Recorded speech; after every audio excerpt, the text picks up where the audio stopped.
Hi folks, you're with Tacitus today, your pushback channel, and thank you for joining this audio, radio, no pictures live stream. Please listen to this presentation as you're driving along in your car or your truck, or stick in those earbuds and lay back and take it all in public transport.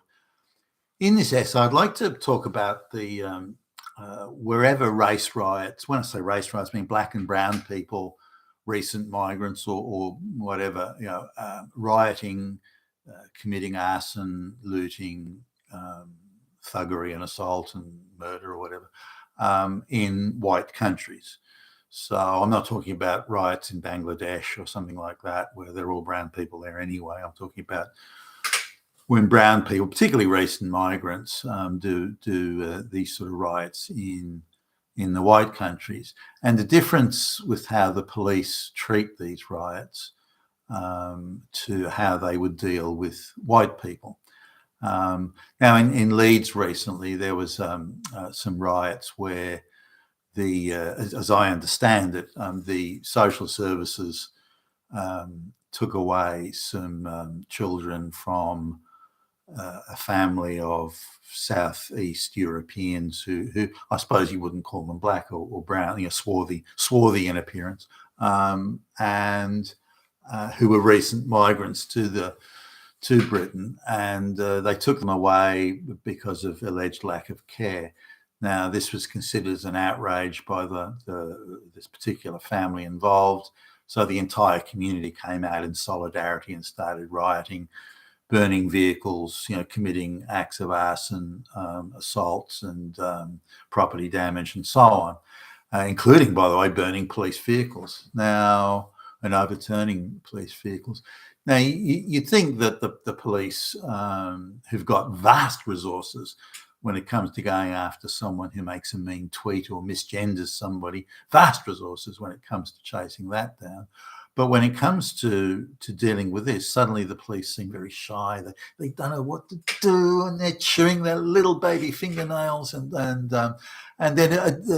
the mob are given several hours of control of the street, while the authority now, given how politicized the police are, the police force all across the Western world are there as enforcers for the globalist project. So when brown and black people riot and burn things, it creates, it undermines society, it undermines the confidence in the society institutions that white people have, and this is what the globalists want. So in that sense, these brown rioters are performing a service for globalization, societal breakdown, and this is very much what the globalists want. But there's a point at which it gets a little bit too far. Once you burn too many things down and murder or beat up too many people, damage too much property, it's kind of hey, hold on a minute.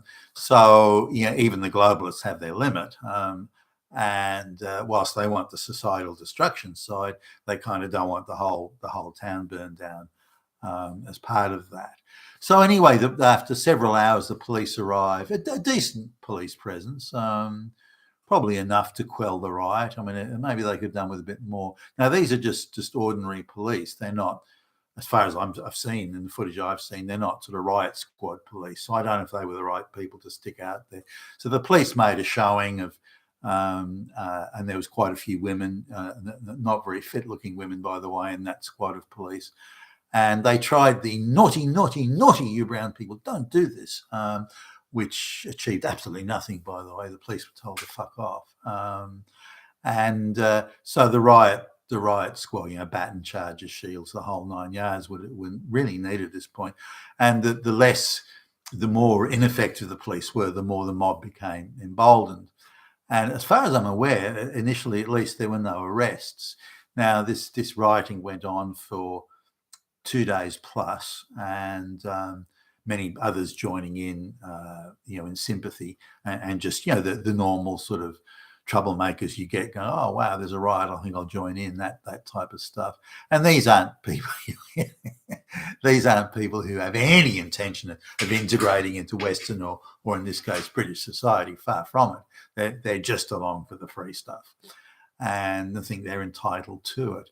Why should we have to abide by your laws? Why white laws? We're told every day how evil white people are. So why should we abide by your laws? Which is, why not? I mean, every day at school and the media and everywhere we're told evil, Nazi, fascist, white people, colonial, this and that, slavery, oppression, so on. So why should we abide by your laws? You're all bad. Therefore, the laws you make must be bad. Therefore, why should we follow them? And they've got a point, actually, given the propaganda that they're being handed on this. So anyway, the police then put out. I couldn't see any people getting arrested on this, which was astonishing. Here are folks brazenly breaking the law right in front of police officers that are standing there scratching their asses. Sort of, I don't know, what do we do? Now, if these people were white and they were waving the English flag, I don't doubt that the police would lay into them with batons and truncheons and the whole thing. But here, we don't know what to do. And so a press release was put out by, I think it was the Yorkshire or the Leeds police, or Leeds being a city in Yorkshire. I think that they put out a press release saying that they'd arrested 11 people. So when I followed that story thread, and as best I could work out, 11 people were arrested, 2 were let go pretty much straight away, 2 shortly afterwards. So we're down to 7 now. 6 of them are facing sort of misdemeanor charges. So there's, they let go and they've got to appear at court supposedly. But only 1 person was actually criminally charged. One out of out of that whole fucking debacle. 1 person is criminally charged. Now, I think if Tommy Robinson supporters burned a police car, that would be front page news all over the world. There'd be screams for Nazis are everywhere. Hitler personally is burning police cars. Hitler, and there would be politicians be frothing, falling over, tripping over the wires to get to the microphones to say how Nazis are taking over everything and white supremacy, Hitler. But here you hardly saw anything in the press. As I looked around on the world, sort of, the Reuters and the local Australian media, it wasn't mentioned at all. Yet you've got a headline of some C-grade actor has grabbed some C-grade actress woman on the arse. That's the headline. That is the headline. The riots and the arson and the looting. Nah. Who needs to cover that? The big issue is somebody got misgendered. That is the important thing. So again, we see this absolute dedication to societal degradation and subverting Western society and humiliating Western society. The once proud Western society, we've got to humiliate it out of existence. And they're certainly going about that with much aggression across a number of fronts. So we're talking 1 person in that whole 2 days of rioting, police cars and buses being burned. Now, one of the police officers talking about a different riot, not this particular one, a different one, said, look, there's no point in inflaming the mob. We might as well just let them do whatever they're going to do. I mean, they're already inflamed as far as I can tell, but it's just better we just let them burn things down. Property damage. So what if a few people get murdered? Then we can just arrest them at our leisure later on.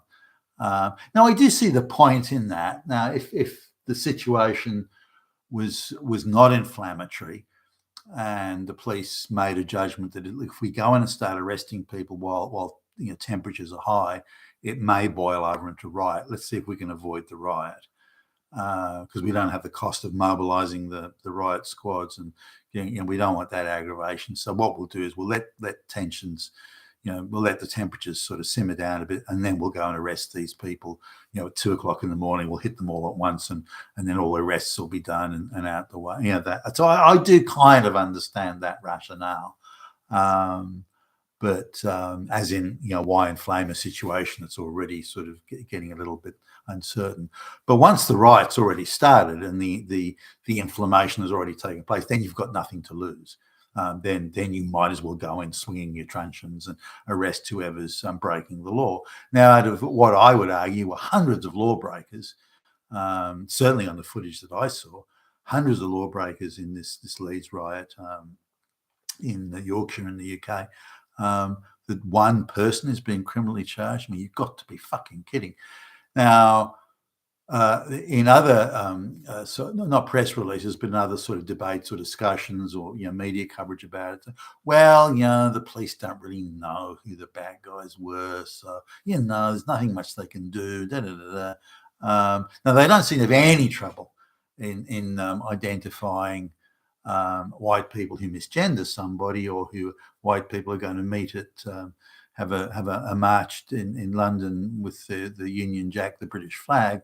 Then they seem to be all over it. They know exactly how those people are, exactly where they're getting on the train. They know everything about these people. But apparently with these folks, these brown and black folks, the authorities, well, we just don't know. We had no idea. We just didn't know what they were. We don't know where they're coming. No, that's an absolute lie. They know. And if they don't know, it's because they don't want to know.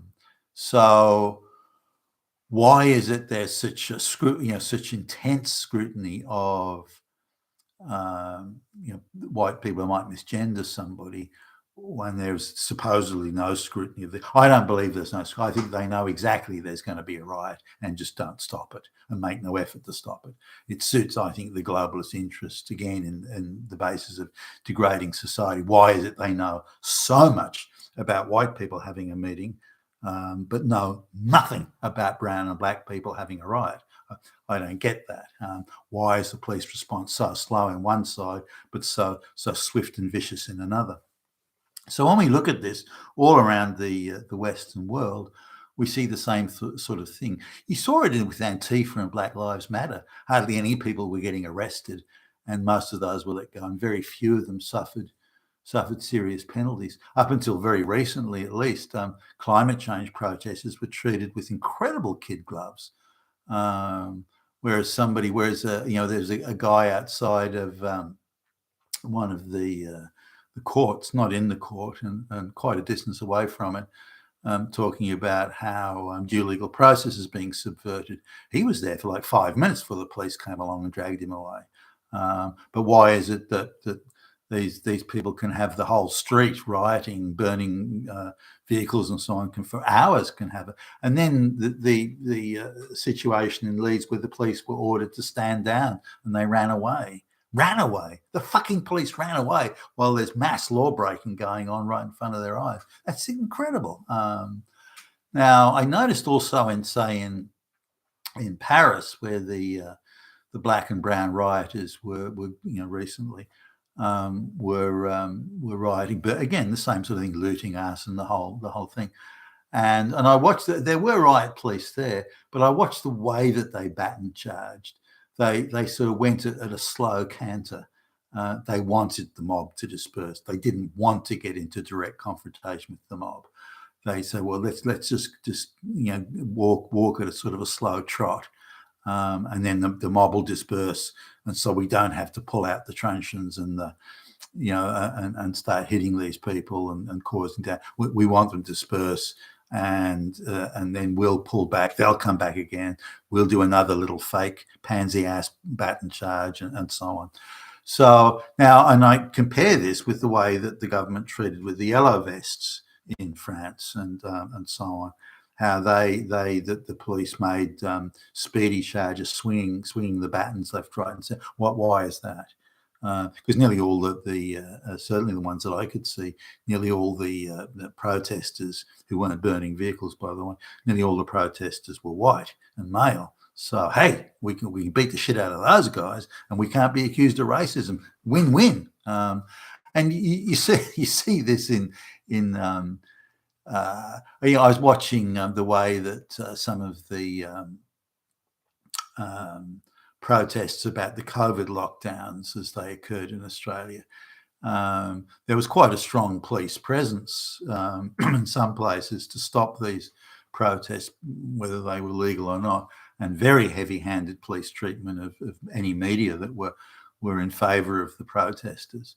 And I watched military-style squads, who were definitely military. They weren't normal police. Military-style squads amongst the police, that would be watching for ringleaders or any prominent sort of organizer of the protest.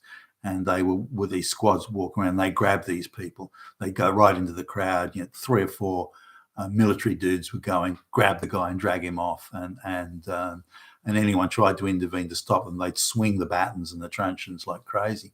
But I noticed that all the people, certainly that I saw at least, nearly all the people being grabbed and dragged away by the police were white males. There was plenty of brown people in the groups, but they didn't seem interested in them. They just seemed interested in the white people.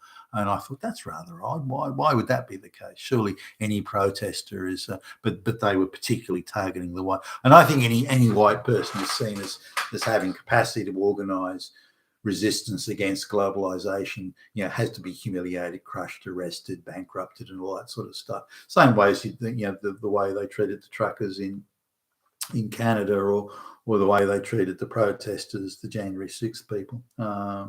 So I think that's part of a wider sort of international thing. But this is not covered in the media, and to whatever extent, when any black-brown riots and so on aren't covered in the media, the Leeds riots, for example, I couldn't find anything about it in Australian media, which is quite astonishing. But there you go.